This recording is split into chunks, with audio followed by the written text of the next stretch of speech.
And we're live. I think this is the earliest we've ever gone live, to be honest.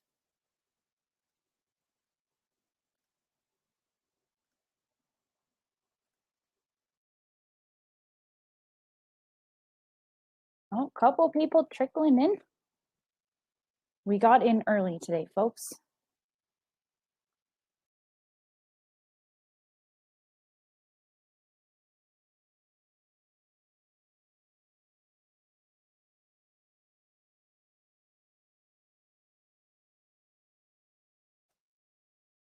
Happy Thursday, everybody. We're getting there. Hello, hello. Welcome. Settle on in. Let us know where you're coming from today. How's everybody doing? Oh, here we go. Everyone just tends to file in. It's about 2 minutes too. Don't fret, though. We're going to give you guys a couple of minutes to settle in. Hello, Washington. Glad to see you guys back. Hope everyone's doing well. Hello, New Jersey. Hopefully everyone's been having a good week. I know we're leading up to American Thanksgiving next week in the States. Hopefully you guys have some great turkey plans. Safe turkey plans, everybody. Hello, Surrey, BC. Welcome back. Hope everyone's well. It's kind of a mix here today, folks, for the weather. It was sunny-ish and it's overcast, and then it's not. It's questionable.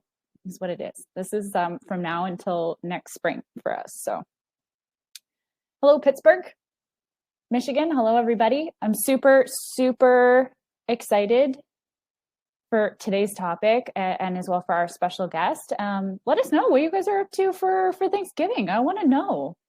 I know, I won't lie. Everybody down in the States, you guys take American Thanksgiving and then like takes Thanksgiving itself to like next level, folks. So I'm curious. Let us know. Hello, Toronto. Hello, Windsor. Hello there, Mildred from the Bronx. Hello, hello.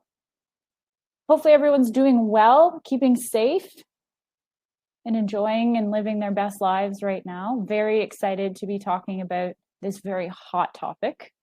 But as well, I'm just excited all around to have a great conversation here today. And hopefully you guys have some really great takeaways. Like I know you will. You always get some good takeaways. So I'm excited. Los Angeles, hello. Boston, Massachusetts, London, Ontario. Excited. Welcome back, everybody. 2:00 now, but we will give you guys a moment or two. Just settle in, a minute or two more to go here, and then we will dive in. But very excited. This is, if you didn't get to join us last week, we had a bit of an extended webinar last week. We're back to a regular webinar time frame. So it should be up and done here by the regular time. Welcome back, everyone. I see here we got New Jersey once again. Let me just take a little peek here. Puerto Rico, hello. I hope the weather's nice down there. I know I don't know if you guys got affected by the hurricane. If you did, I hope everyone's okay. If not, keep living some sunny life. I'm sure it's been a little weird for weather this year, let me tell you. Let us know what you're doing. I want to know, all of my American Thanksgiving people, what you guys are up to for American Thanksgiving. Would love to know. Hello, New York.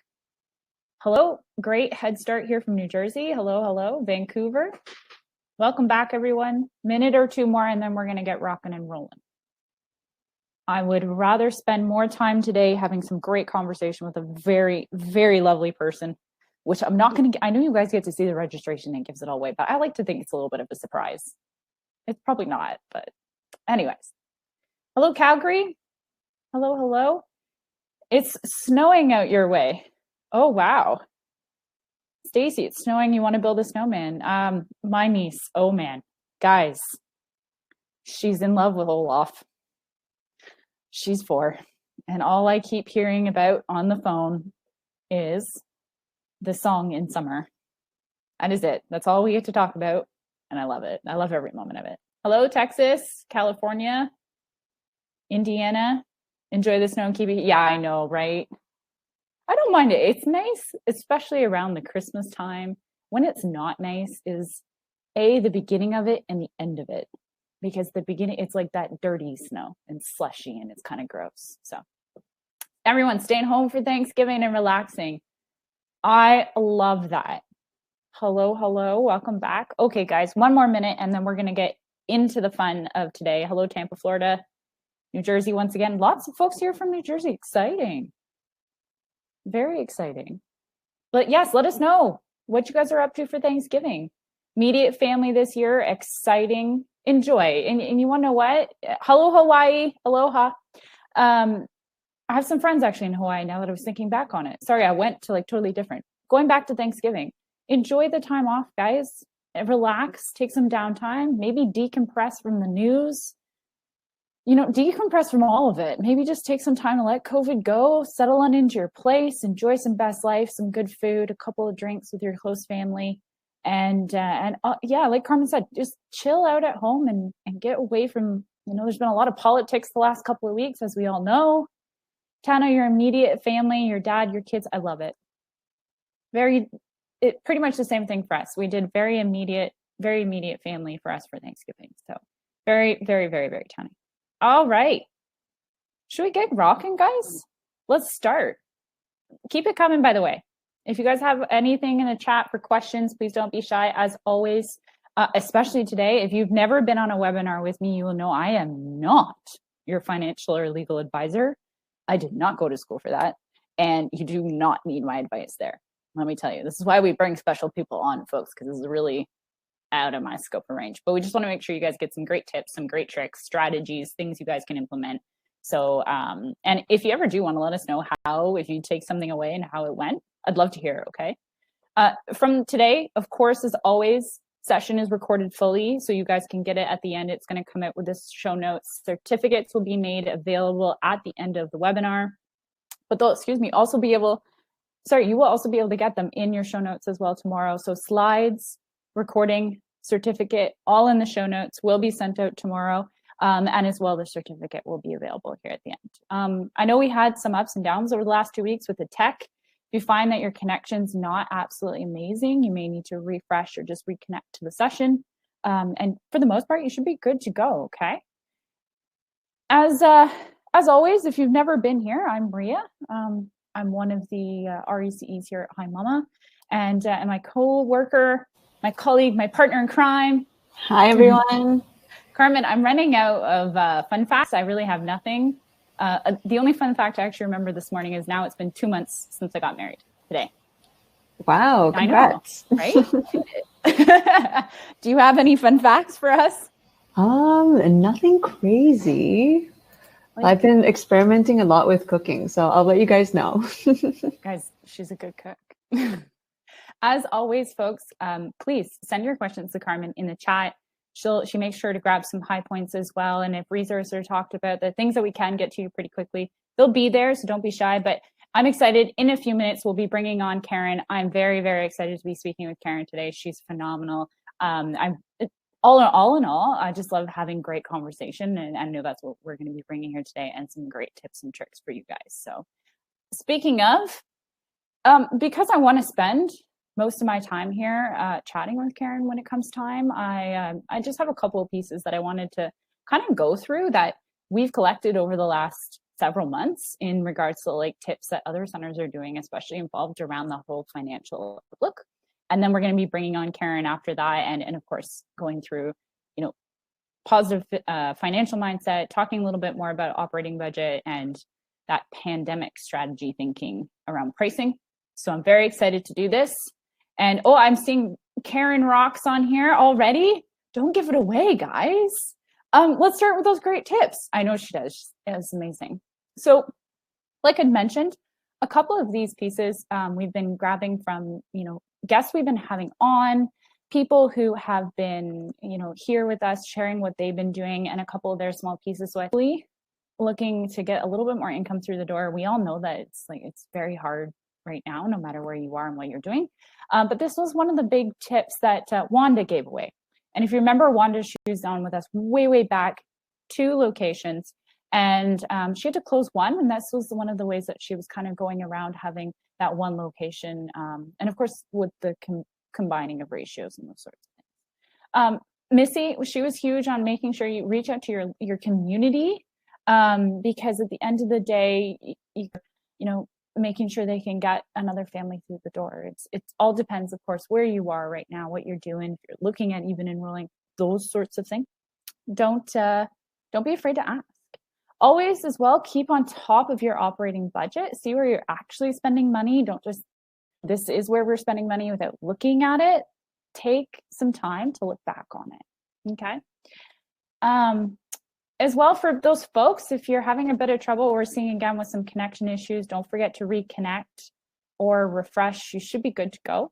But we're going to move on with some of those tips. Focus on your steady revenue, seeing what's actually coming through the door and making sure that that's where you're applying your money in the right places. Sometimes you'll find you're getting money in and it's going in a location you didn't even think, and that kind of comes back to making sure you're watching your budget. Necessary, you may need to restructure your tuition fees. If you're looking at changing up a couple of things, then it sometimes is a good way to do. Of course, if you don't have to change it, you don't worry about it. It's totally up to you there.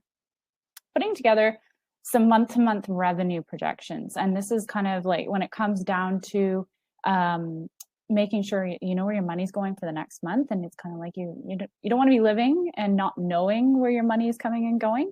So making sure that you have some right predictions coming out, and maybe just like tracking them either. So the other thing possible, and I know this one can be hit or miss depending on where you are. It really is location based. I know a couple of places, whether you're state or provincial, you can't charge parents for holding a spot for a child. And you can in some places and you can't in others, but you could potentially look at creating like a holding fee that's maybe a one-time fee. This way you just have a little bit extra coming through the door. But obviously if you're not allowed, don't explore pressing the wrong buttons on that end. But if you can, maybe thinking about, what would be good and what would be possible for you and your center. So last but not least, and when I was thinking about this guy and the financial relief that's out there, I know some of it is very sad news, because sad part is some places they've stopped providing funding, which is not very good. And they should be giving out more funding, especially for your childcare centers around the world right now. But if you are still looking through it, make sure you do your homework, see what's available to you, whether that's, and don't forget too, don't just look state or provincial level. You can always look local as well, because sometimes you'll find there's grants available locally or within your county that might not have obviously been known of state or provincial wise. So look for the reliefs that are out there and making sure it is the right fit for you. You don't want to get your hands into something that is totally not what you were looking for. So take the time, understand what it is you're applying for, and making sure that you're rolling out in the right amount of time. You're not going to be able to roll something out if you apply for it one day. It's not going to be in your pocket probably the next. So making sure you know when the rollout timeline is for. And last but not least, seek a financial advisor, folks. Now is more than ever. We've even had conversations here, my husband and I, about making sure all of our money's in the right place with our financial advisor. It was a quick call on the phone. You just go through and make sure everything's okay. But seeking some advice at this time is not a bad thing. It is definitely not. And in this way, maybe just even bouncing ideas off this person, depending on, what type of financial advisor they are. Make sure you're doing the right things there. But speaking of financial advice, I want to bring on our special guest. This is where I want to spend most of my time, if not all the time possible here today. But Karen, come on here and join us. I'm so excited. She's here. Thank you. I'm so excited to have you. Okay, so when I was going through your bio, I had to make some notes, because first of all, I don't think there's something you haven't done, which is amazing though. So business consultant, your strategy, you have obviously a fountain of knowledge. You've owned and directed 2 centers of your own, over 200 families, YMCA executive director. You've nationally represented Canada at the World Forum on Early Care and Education. When did you do all this? One piece at a time. One piece. Tell us a little bit about you. And then, of course, tell us a little about childcare director as well. Well, thank you so much, Ria. I'm delighted to be here. I know some of the people who are in the chat. I was looking at the chat box. So shout out to them, and thank you for your support about that. I've had a lot of opportunities, I think, in my career to do a variety of things. And I think every single one has contributed to how I'm able to now help early childhood directors. And I'm grateful for all that. And I really like to think about gratitude. And, there's a lot of hard things going on in the world right now, and we have to think about those.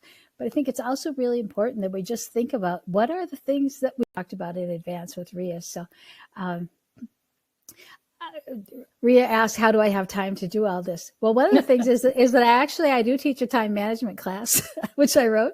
This is why. There's a reason that I teach time management. It's because I always need to learn more.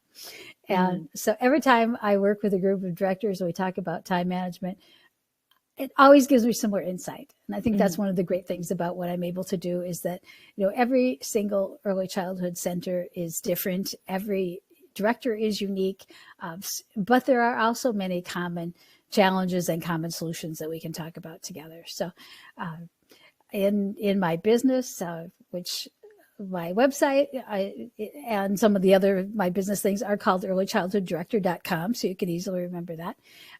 On my website, I offer a number of articles, free resources, things that I've written, experience I've had, as well as classes and workshops that I do, things about what's happening in our field and ways that I hopefully can help. Early childhood directors are the specialty people that I work with almost entirely, helping them to feel successful and be successful and for their businesses to be successful. I think the reason that I talk about success a lot in our business is because we are looking to fulfill a mission. There's a lot of businesses we could be in, outside of childcare, and people who choose to be in this field do it because they're mission driven and they want to do great things for people. And I think we all get our satisfaction out of the fact that we can do great things for people, children and families, as well as our staff, because they're obviously a absolutely crucial part of what we do and being successful, and we want to support them as much as we can as well. So it all comes together, really. I had a lot of opportunity to, as I mentioned, just learn different things from different people that I know, from different work experiences that I've had, different places I have lived.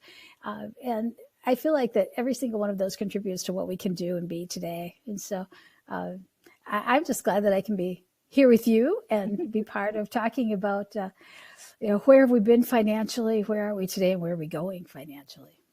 Karen, I love how driven you are. And you even said it, you're mission driven, and I can hear it when you're talking, as well as I can hear how it would apply when you're doing, whether it's a workshop or working with someone on one-on-one, whatever it is you're doing. I can feel the energy coming from that, as well as just how invested you are, just like those directors who are invested, or those teachers, or anybody who's working through, if you've got them, for directors and owners right now, as they do work through balancing the budget and moving on. Is surviving and being in this pandemic period, but the other is putting things in place so that we will be really successful afterward as well. Not an easy task to take on, but I'd like to talk about how do we get through this period, and then how do we strengthen for the future as well. Okay. Many of the things that we have been doing that were, tried and true, and I'll give 3, and maybe we'll think of more as we go. That sounds great. Probably the one that I talk about the most is knowing what your operating costs are. Okay. To know what does it actually cost you to deliver each type of child care that you're offering. It's important to know, if you have infant care, what does that cost you to deliver? What does it cost to deliver your toddler care, your preschool care, your school age care? Because obviously, as you know, the cost to deliver each of those are very different from each other. Yes. And I invented a process called GPS. Now, I didn't invent GPS to drive your car, but I did invent one called GPS to drive your business. And GPS stands for gap per slot. And with gap per slot, it's a financial process. You can look on my website so that we know, with the infant room, for example, if we're charging our $300 a week for tuition for it, and it's costing us $350 per week to deliver it, what it's costing us to operate, but to know what it costs to deliver. Yep. The second one, being their children home, are operating way below their capacity. We did a little study last summer looking at if centers were operating at 30, 50, 70 to only operate at 30% of capacity. We know that they couldn't make it financially at 30%. They may have for short periods of time been able to do that. There's what I like to call core expenses. Some people call them overhead, but that sounds like they're unnecessary when they're overhead. So facilities and administration and management leadership, those kind of costs don't change very much if we're at operating at 30% of our capacity or 70 or 80 or 90% of our capacity. So when we have to spread those operating costs over a small number of slots that are filled, obviously our costs per slot are rising. So on time and full payments, I'm sure you probably talked about this in some of your other webinars, but I am a proponent of using pre-authorized debit payment for tuition payments, whether you do them on whatever frequency you collect tuition. Mm-hmm. Some people collect it every week, some people biweekly, some people every month. That if you're doing a biweekly period, then you collect it before the biweekly period comes along, so that you are getting paid in advance of the service, not after, which helps your cash flow. And by using pre-authorized payment, which comes directly from the parent's child banking accounts to your banking account, you're not spending time billing people. You're not spending time chasing people around who haven't paid on time. And your cash flow is much more steady. So that's something very helpful to move into if you're not using it today. Saves you a lot of time, money, and headaches. The third one really is to explore whatever revenue streams you can.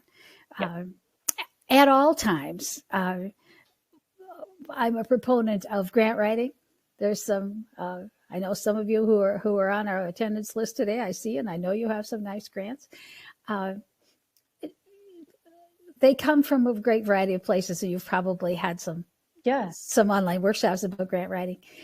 But a wonderful source of revenue, particularly for enrichment in your program, community foundations. I won't get into all the places, but there's so many. We could go on grant writing for the rest of the afternoon. But just that, looking at what are the sources of revenue.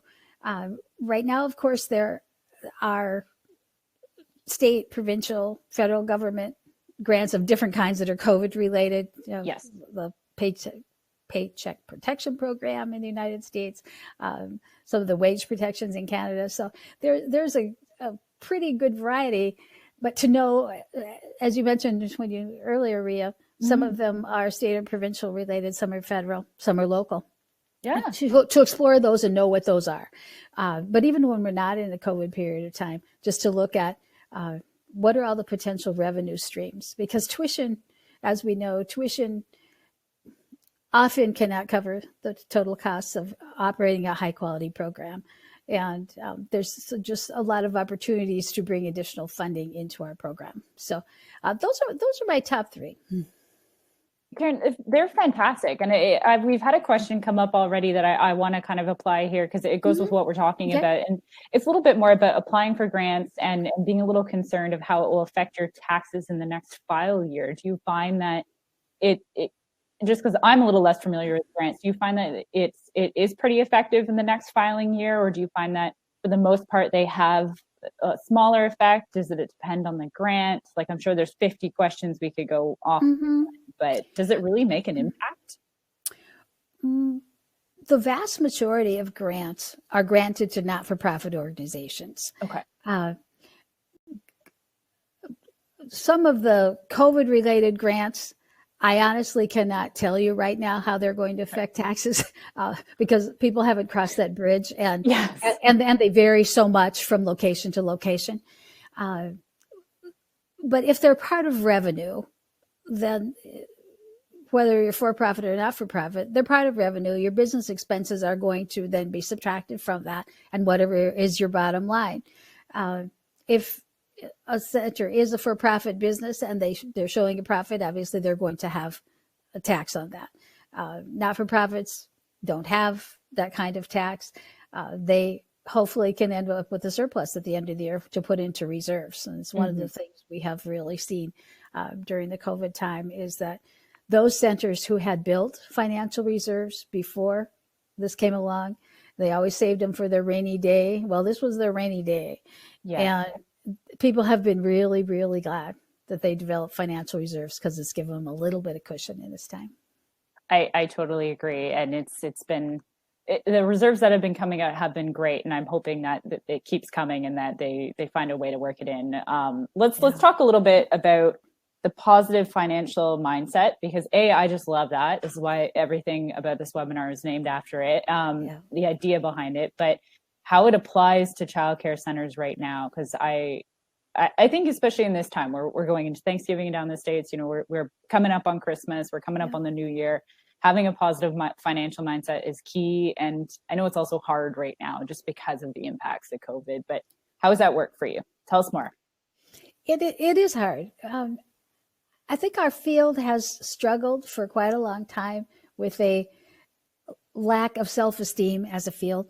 Yeah. And it's something we're really trying to work through. Everybody I know who's in this field wants to deliver absolutely the best for children and for families. Mm-hmm. Everything that is high quality comes with a price. Yes. As much as we'd like to say, sure, we can deliver all this fabulous, wonderful quality, but it doesn't cost us anything to do so. Well, it just doesn't work that way. And people know, I think, look at other products or services that people purchase. The old saying that you get what you pay for is pretty much true. And it's true in our field as well, that we need to recognize that we're going to have to invest in order to produce quality. And to be willing to say, it's okay to talk about that. I know last year I was giving a presentation at the World Forum in Macau, China, and we were talking about funding models in different parts of the world for childcare. And a person came to me immediately after and said, "Thank you for raising the conversation and being willing to talk about money." She said, "Everybody in our field's afraid to talk about money." Yeah. So I got on a little bit of a campaign to start talking about money. and in fact, I gave a webinar recently and I said to everybody, okay, we're all going to say the 5-letter word together, We can do it here too, So, everybody, okay, one day I'm going to count to 3 and I want you to all say money, It's true though. Ready? 1, 2, 3, money. Okay. So we've all talked about money now, because, we have a hard time equating how can we have a strong mission and believe in our work, which is not money related, it's people related, and still feel like we're making a successful business. And the two are not opposing to each other. Mm-hmm. When we have a strong business, we can carry out our mission strongly. And, that's where I like to think of the two going hand in hand. But to have a strong financial mindset, we have to believe in what we can do and we believe in the ways we need to do it. I like to say that every time we have a problem, that we think of it, of course, as a challenge instead, and look at ways that just break it down. What's the problem? What can we do about it? What strategies can we develop to make it work and to go ahead and just work on it? I see that all as a cycle. And I think we can be good at that if we break it down into pieces and say, hey, I can do this. We build confidence in kind of a circular manner as well. We have some success, so we become more confident. Then we have more success and we have more, and it's an upward spiral. But I think we just need to say, what we're learning about business is that we want to do great things for people. We can learn about finance. I know we're going to talk about my book in a minute, but I'll just mention one thing. Yeah, please. I just published a new book called "It's More About Strategy Than Math," early childhood financial success. And people would tell me, well, I don't feel so good about finance because I never liked math. And I said spontaneously in a session one time, well, it's really more about strategy than math. And that started to stick. And so eventually it became the name of the book. But I think we need to apply effort to learn these things to be really good at it. But the more confidence we can build, the more we have a financial mindset and a positive financial mindset, and to spread that throughout our staff, throughout our parents, to give people information so that they can feel positive about the way we're approaching our business financially, and not to be afraid to talk about it. I like to say to parents, even in this kind of time, if we're discovering that it's costing us 15% more to deliver childcare than it was last year, I think it's something to share with people and say, we're looking for solutions, but here's the reality of it. Because the more we can bring people into the mindset with us, the more likely we are to be successful with it. I love that. And I won't lie, Karen, even for myself, saying the money word, had you even asked me, let's say 6 years ago, to say the money word, I would have been like, we can't talk about that. We can't talk about it. It's because I was very much like afraid even of the word, know, and I feel like if we tear down that wall around it and know that, yes, you need money to move things around to make the world turn a little bit. But on the same side of it, as long as you have the right mindset, it turns in the direction you do want it to. Well, I think if we can keep in mind, and I think not have to apologize for it, although inside ourselves we probably still are sometimes apologizing for it. But the fact that we're doing it to carry out a strong and important mission.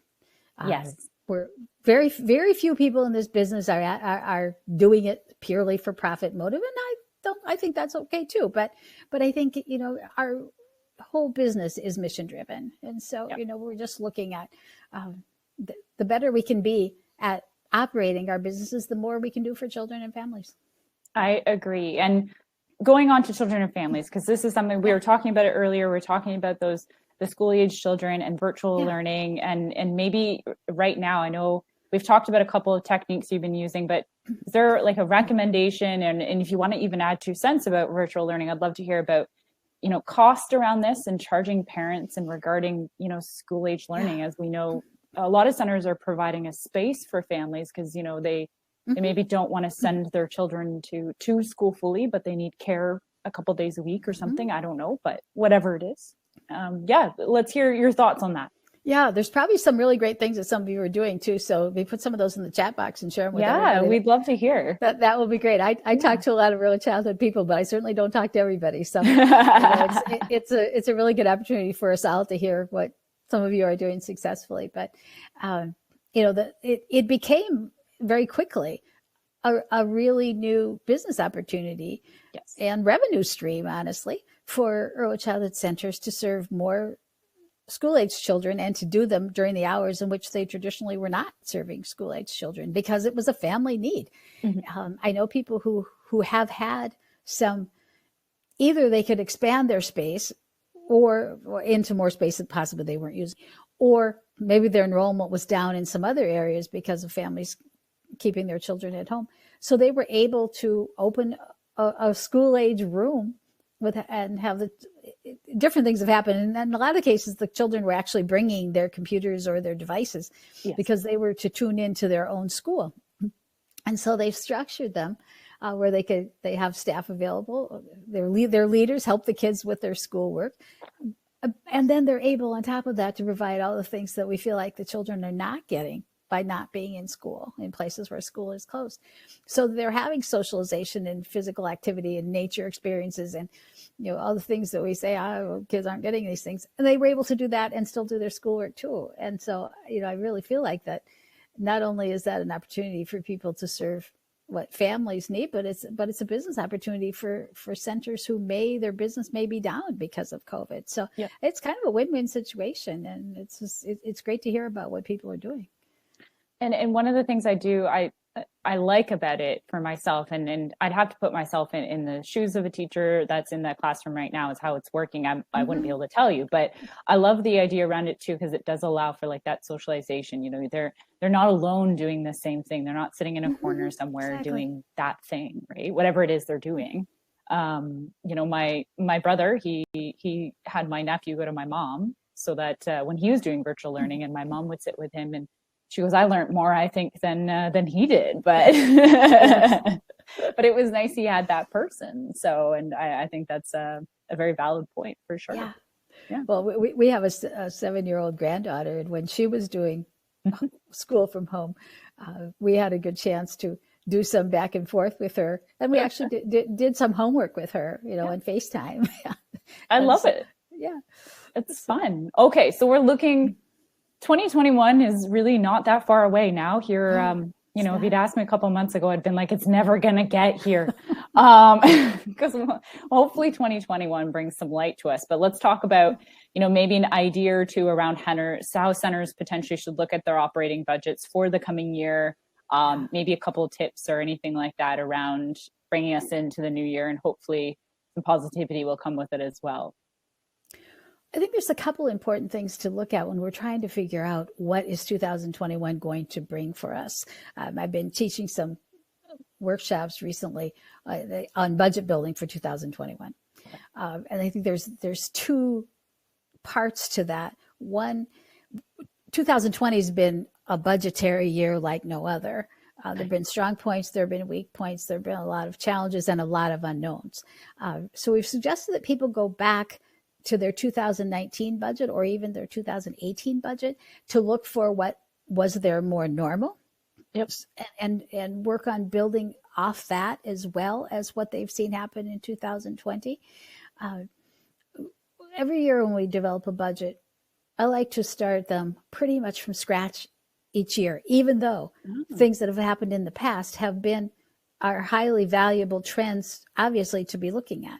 But I like to build them from the bottom up and say, okay, in every unique age group, we're going to budget for so many slots to be filled. If it's 8 infants and 12 toddlers or whatever it is. Yep. And look at what is our track record for percent of capacity at which we have operated. That's where 2020 is a real toss-up. And a budget is always our absolute best guess. It's never proven. We try to come as close as we can and research as much as we can in developing it.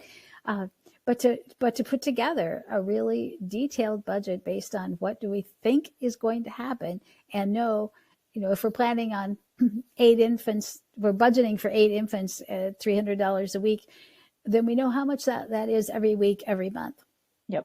And to lay that out in really large detail, so that if we're off from that, we know immediately. If I budgeted for 8 infants this month and I only have 7, we're talking about, a couple $1,000s there difference. So we know right away we can solve that and make changes. We'd like to look at what are all the things that we know are going to be the same as they were last year. Here's where it's hard with the kind of year it's been, but what's going to be the same? What's going to be different? What not only in our own business, our own program, but also in our community. Is employment rising in our community? If we have new businesses coming, do we have businesses leaving? What's the supply and demand going to be? So, in creating a budget, we have to really say, what exactly do we think is going to happen? And we like to, the beautiful thing about Excel and other kinds of spreadsheets in which we create our budget is we can create a lot of scenarios. If we break down the detail in our budget to line by line really well, then we can pull out line 23, which says we're going to have, 23 school-age children, and put in a line that says, what if we had 28 school-age children? Yep. And we can make a budgeting tool actually a valuable financial guide for us as we go forward. We like to think that our budgets don't just get put on a shelf and sit there and collect dust during the year, that they really are a valuable guiding tool. It's what we've said we're going to do this year. Sometimes people ask me, should we actually change our budget during the year? My answer usually is, if there's something really significant that changes, either revenue or expense or something significant, have your budget restudied and reapproved. If it's just going to be different in some places that you can explain in your monthly budget commentary, then we don't necessarily change the entire budget. One last little piece I think I would mention is, I like to write a budget commentary every month. which basically, if you have a board of directors, they love this and particularly appreciate it. When you're presenting a financial statement to a board of directors, it's pages of data and information. You as directors know it a lot better than they do. It's not what they do every day. So I like to pick out the highlights and the lowlights and the goodies and the baddies. And, where were we on budget this month? Where were we different than budget? What caused those things? Not only is it helpful in interpreting to others, but also when you go back to write your budget for next year, I know you all have really good memories, but you could possibly forget a few little things after a whole year, especially a year like this one. So you have all those, one for every month that says what was on budget, what was highlighted for you for the month. So it's a really valuable tool for you in writing your next budget as well. Karen, that's fantastic. And it's something that even in my head, like I didn't even really think of. Mind you, I didn't have to dabble in the budgeting concept, but even for myself, like if you're setting a personal budget, like you're home and thinking of like, where did you come under? Why did it happen? Like, what did you overspend on? Like, just, it's a great thing. Cause you're not going to remember. Goodness, I don't even remember what I ate for lunch yesterday, let alone what happened 4 months ago. Exactly. So that's a great tool. We've had a couple, I want to follow up question with this one that's been coming from the chat. So a couple of people have been asking, for those people who aren't, they don't feel like they're good at math, they're overwhelmed on where to start. That was me. What advice would you give on getting started with the budgeting? An easy answer could be, you could come to one of my budget building workshops. We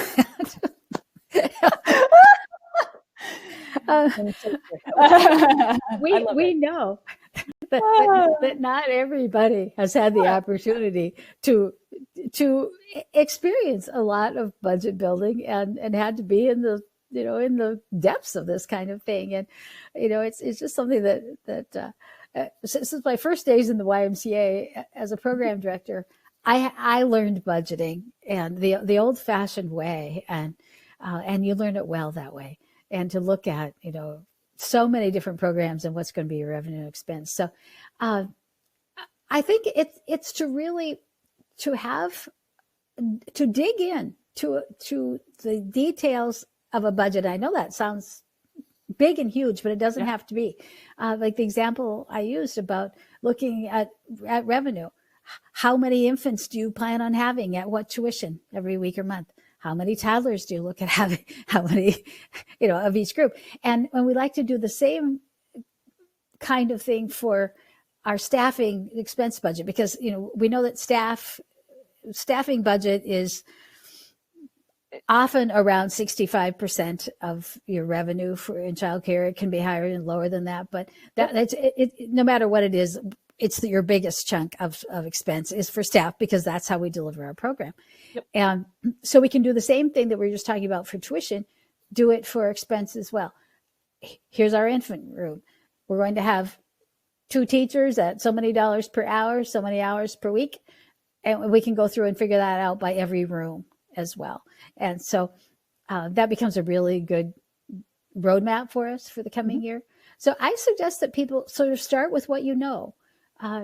It's like start with the basics, like you said, those things you already know, but it's having them on paper is perfect, if you're not a great lover of spreadsheets, some people love those, some people don't. I confess that Excel is not my favorite thing to do. My husband lives in it. I know people who love it, which is why I always say that I love finance. I don't necessarily love accounting. We can all have good bookkeepers and great accountants to manage those numbers for us. We need to know what we're giving them and what we're getting back and what to do with it. But the most important thing that a director can do is to see the big picture and to see how to apply that knowledge that they have, financial information, to their decision making, because that's what directors can do best. So about the spreadsheets, there often are other people. You may have a bookkeeper or a treasurer or someone, or I found that a lot of times there's a volunteer parent who loves that kind of thing. Maybe they do it in their work all the time. And they're great help in putting together like a template, a format for for a budget or helping you make graphs out of things or, whatever you want to do. Just, we can't expect ourselves to be absolutely incredibly fabulous at everything. And as gifted as you all are, I know you are, but I think we can be hard on ourselves by saying, I'm not fabulous at that. So don't be afraid to look for the resources and say to people, there's 29, say to yourself, there's 29 things I do really well. And here's one that I'd like to have some help with. So, and that's part of having a positive mindset as well, knowing that, hey, I can get better at this, but I don't have to be absolutely everything to everyone. That is so true. That's actually been a trend over the last couple of months with our webinar guests. And then one of the biggest preachers of that, and I don't know if you've heard of her, is actually Corey. We've had her on several times now. And she, when we started this pandemic, one of the big things that she took away, and it stuck with me, and it's kind of resonating right now in what you're saying, is that you don't know or won't have the answers for everything, and that's okay. Yes, and that you can go find those answers, and that you don't need to know out of your mind where that answer will come. And I feel like you said, that may not be the thing you're strong at. That doesn't mean you can't seek help. Exactly. So, exactly. Okay. Karen, one last question before we have any additional questions. We've had a couple come up, but over the last several months, of course, what's been the biggest financial struggle for centers that you've seen as you've been supporting them, and how have you been helping them solve it? It's a hard question. Sorry. Well, it's a hard answer. I know. I think the biggest thing is how to deal with unknowns, because there are so many. And I think it's very easy for us to feel sort of completely helpless about, we don't know what our revenue is going to be, what our enrollment's going to be, what our costs are going to be, what kind of marketing should we do? And that leaves us asking almost every question of how do we operate. And I think, as we kind of alluded to before, it's a matter of organizing what are our major categories of things we need to concentrate on. Mm-hmm. And I think, to say we need to monitor our enrollment. We need to monitor our revenue. We need to monitor our expense. And we need to keep communicating. And so, if we sort of do those four things, we're keeping the success of our business in the forefront, which includes, finances, operations, and working with staff and parents, because people, everybody's having a stressful time. And this COVID has affected everyone in some way, everyone in their own unique ways. And I think we need to keep talking to the parents in our program, to our staff. How can we help them? It seems like a lot of helping, and it's kind of a big burden to always do that. But by communicating with people, it brings them into our team. Yep. And we're looking at just how do we survive this time, but also how do we strengthen ourselves now so we'll be better for the future. We'd like to think that our childcare centers are all going to make it through this financial time. Part of that is taking a deep breath and saying, okay, I can do this. You got this.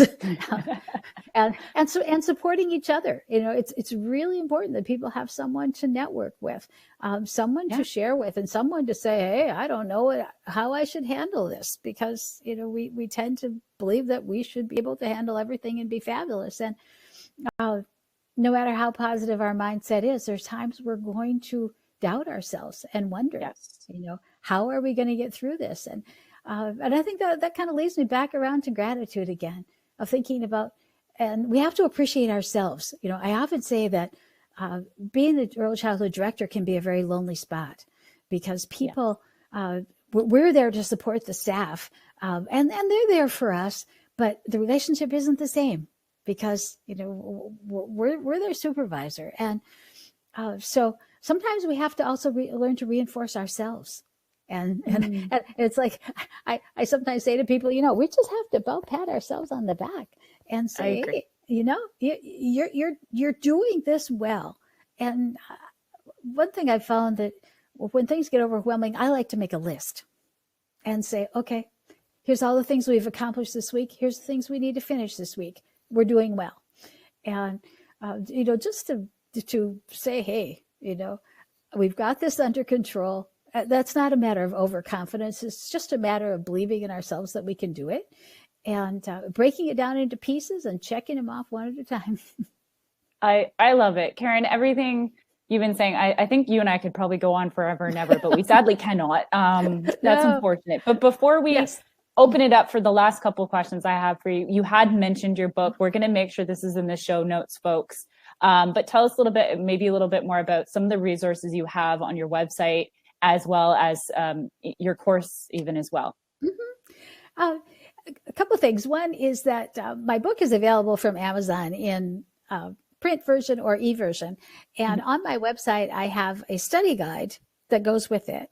And if you'd like to go to my website, I will give you a coupon code right now that you can have the study guide free.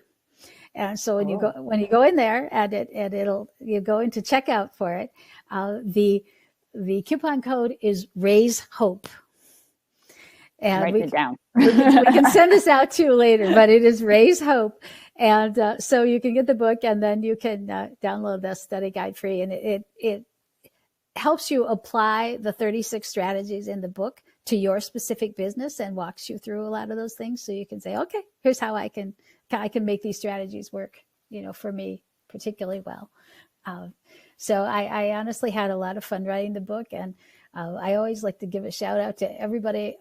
All the early childhood directors I've ever known and worked with, which is a lot of them, because we learn something every time about what directors need and how to help them succeed. So I'm just always grateful to everybody who's ever been part of this thinking to help us get to this point.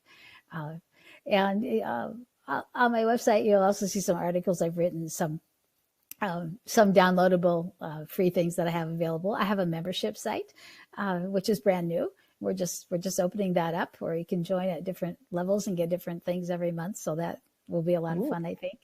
And also there's some classes and different things I've been working on. So I'm always inventing something new. I have ideas faster than I can deliver them all. But I think that's part of the fun in our business too. So anyway, I just invite you to go to childcaredirector.com and look around and see what's there, and stay in touch with me. I have a blog there too, and we try to put things there that are, that are fun and that are meaningful for directors. I love it. I won't lie. I was on your blog earlier, and I was snooping what was going on, and I'm like, I like this. So there's a lot out there. So Karen, I don't like wrapping up. I'm not going to lie. I don't like this part of the show because it's like, no. But before we do, we've sort of been answering questions as we've been going through from the audience. So if you guys do have any other questions, please let us know here in the chat. But do you want to leave us with any last pieces of advice or words of wisdom, or even a positive thought from today? Because I don't like to wrap up either. And I promise that I love questions from spontaneous questions from people. So maybe my last thought is that if we can find a way to continue to send some of those spontaneous questions to me, I love to talk to you about it.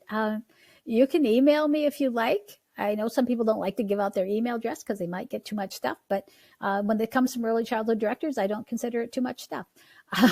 So you can email me at KarenFJ@childcaredirector.com. I have questions and send questions there. And also, when you have ideas of things that would help other directors, we love to hear about that as well. And I think my final thought is really just to believe in yourself, to break it down, and to know that you are delivering something incredible for children and families. And as I say, sometimes we have to support ourselves as well. And I just like to send a shout out to all of you to tell you how proud we are of what you accomplish and do for children and families and your staff, every day in your community, and how important that work is. And that we're glad that you do it. And we like to give you a lot of positive reinforcement for doing that. You said shout out, so I just went on to the next one because I was like, it's so true. Karen, it has been seriously an absolute pleasure is an understatement of how much I've actually really enjoyed chatting with you today. I just feel so much connection, and I love it. And your mission, and you're driven, and And guys, she likes the ocean, so it just goes so well. Thank you so much for joining us. It's been thank you, awesome. Bria and Carmen, and thank you all of you who are here and contributed as well. Exactly. I want to echo that. Everyone shout outs today, especially as you guys down in the States get ready for American Thanksgiving, and making sure you guys are staying safe. You're doing an amazing job out there. Whoever you are, what you're doing, your impact on children's lives right now, absolutely phenomenal amount of people. As I told you guys, I don't like to rack up, and now I have to. As always, let's make sure the files are being shared so you can get your certificate. It's all in the file section here in the just on the side, guys. You know where to look for it.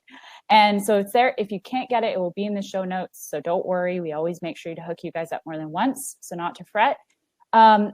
Next week, Karen, I don't know if you know, we did our benchmark release last week. So if you haven't had a chance, I read it. Excellent. There you go, guys. She's on the ball. I did. It was excellent. There was lots and lots of valuable information in there. There was so much. It was a really good release for us this year. We were really happy with everything and how it turned out. And so if you haven't, please go ahead and download your copy. It's free, folks. You can also see the previous years. This was our 5th one. So please go get your copy there. It's himama.com/resources/benchmark. If you're looking for it, we'll hook you up with the links as well in the show notes. So don't fret if you don't get a chance right now.